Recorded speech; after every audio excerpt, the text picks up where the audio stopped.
After lactobacilli and rhizobium, the third useful microorganism is yeast. Okay, now let's study yeast. अभी यहाँ देखो आपको एक एक्टिविटी दी है, bring active dry east from the market के अगर आप कोई भी शॉप में जाओगे तो आपको आप डिमांड करोगे, so you will get a packet of active dry east.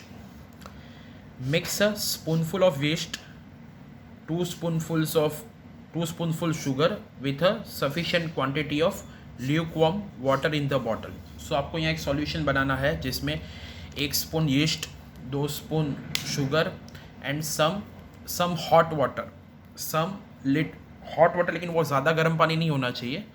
Okay, थोड़ा ही हॉट वाटर चाहिए. ज़्यादा गर्म पानी लोगे तो it's not a boiled water. अगर बॉइल्ड वाटर होगा तो यीस्ट जो है वो मर जाएंगे. So some hot water. Okay, that is hot to a certain extent only, not a boiled. So एक सॉल्यूशन आपने ये बनाया. Fix a colourless transparent balloon on the mouth of that bottle. तो ये सबको, ये जो सॉल्यूशन है that is hot water, not to a great extent hot water, yeast, 1 spoon of yeast and 2 spoon of sugar. ये आपको एक bottle में लेना है और वो बॉटल पे आपको एक बलून फिक्स करना है जो ट्रांसपेरेंट हो. Okay, to the mouth of that bottle, कि उसमें से कोई भी गैस बाहर निकले तो बलून में ही आए सीधा वैसे. So what changes do you observe after 10 minutes. अगर आप ये सॉल्यूशन को 10 मिनट्स रहने दोगे तो आपको ऑब्जर्वेशन क्या मिलेगा. Mix what changes do you observe after 10 minutes. तो आप 10 मिनट्स के बाद देखोगे तो जो बलून है ना, वो पूरा फूल जाएगा, क्योंकि उसके अंदर कौन सा गैस आएगा, कार्बन डाइऑक्साइड. अभी वो जो गैस है, बलून है, तो बलून को आप उसके माउथ पे से स्लोली निकालो, उसके माउथ को टाई करके. फिर वो जो एक बीकर में आप लो lime water. Okay, lime water initially क्या होगा, ट्रांसपेरेंट. तो वो जो गैस है, वो गैस को आप मिक्स करो वो लाइम वाटर के साथ जो बीकर में आपने लिया है, with the gas accumulated in the balloon. Collect that lime water in a beaker and observe it. फिर आप उसे ऑब्जर्व करोगे तो लाइम वाटर इनिशियली क्या होगा, ट्रांसपेरेंट होगा, but after the effect of that gas, जो गैस आपने लाइम वाटर के साथ मिक्स किया, क्योंकि बलून पे से आप माउथ पे से स्लोली वो जो गैस है वो आप फ्लो करो लाइम वाटर पे. सो लाइम वाटर जो है वो टर्न हो जाएगा मिल्की, वाइट कलर हो जाएगा, क्योंकि due to the reaction of lime water react करेगा किसके साथ, कार्बन डाइऑक्साइड के साथ, जो वो गैस जो बलून में था. So what do you notice, आपको पता चलेगा कि वो जो लाइम वाटर है वो कैसा बन जाएगा, milky. Okay, listen once again. यहाँ तक की प्रोसीजर, आपको पहले मार्केट पे से जाके ड्राई यीस्ट बाई करना है, एक्टिव ड्राई यीस्ट. फिर आपको एक एक्सपेरिमेंट करना है, एक बॉटल में 1 spoon of dry yeast, 2 spoon of sugar and some hot water, but not a boiled water. फिर उसको 10 मिनट्स के लिए रहने दो, और वो जो बॉटल का जो माउथ है उसके ऊपर एक बलून फिक्स करो कि बॉटल में से जो भी गैस निकले वो बलून में जाए. सो 10 मिनट्स के बाद आपको क्या पता चलेगा, वो बलून पूरा फूल जाएगा, क्योंकि बलून में कौन सा गैस एक्यूमुलेटेड होगा, कार्बन डाइऑक्साइड. फिर आपको बलून को स्लोली उसके ऊपर से निकालना है, उसका माउथ टाइट करके. फिर आपको एक दूसरे बीकर में या ग्लास में आपको लेना है लाइम वाटर, और वो लाइम वाटर के ऊपर आपको स्लोली वो बलून का गैस स्प्रेड करना है. तो इसकी वजह से क्या होगा, जो लाइम वाटर होगा वो चेंज हो जाएगा. लाइम वाटर जो ट्रांसपेरेंट होगा वो चेंज होगा, उसका कलर चेंज होगा और वो बन जाएगा milky, that is white colour का. क्यों, because it is a reaction between lime water and carbon dioxide.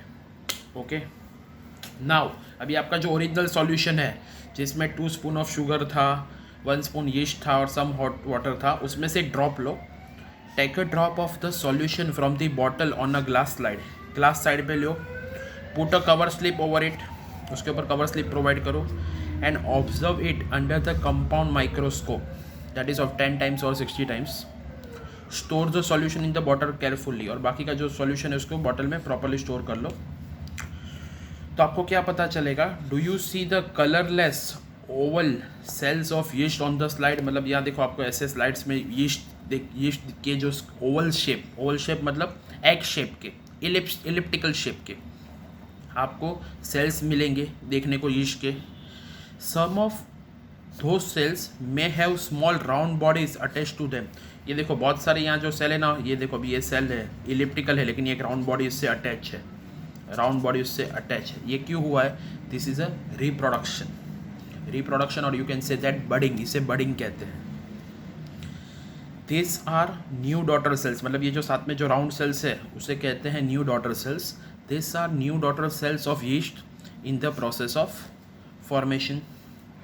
This method of asexual reproduction is called budding, इसे बडिंग कहते हैं। यीस्ट इज अ हेट्रोट्रॉपिक मतलब खुद का खाना खुद नहीं बना सकते हैं वो लोग। अपने खाने के लिए किस पे डिपेंड करते हैं? Carbon compound. Fungal microbe that grows on carbon compound, वो लोग किस पे डिपेंड करते हैं? कार्बन कंपाउंड में। इसीलिए हम लोग ने इनिशियली क्या लिया था? 2 स्पून ऑफ शुगर लिया था। शुगर में क्या होता है? Carbon compound.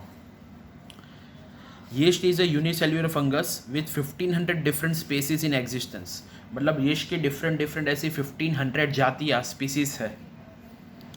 The yeast cell is a eukaryotic type of cell, इसका जो सेल है वो भी यूकारियोटिक टाइप ऑफ सेल है। Eukaryotic type of cell means इसके अंदर सम सेल ऑर्गेनल्स डेवलप्ड है। In the above experiment, yeast grows and multiplies very quickly due to the carbon compounds in the sugar solution.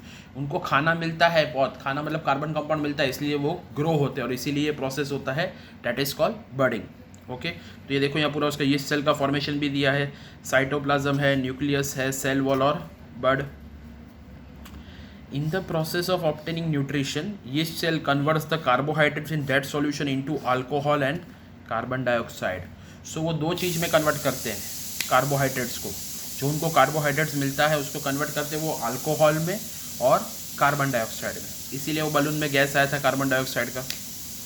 This process is called fermentation, तो इसे भी fermentation कहते हैं। Fermentation बहुत सारे टाइप का होता है, जैसे लैक्टोबेसिलाई करते हैं वो भी फर्मेंटेशन है और ये भी एक फर्मेंटेशन है।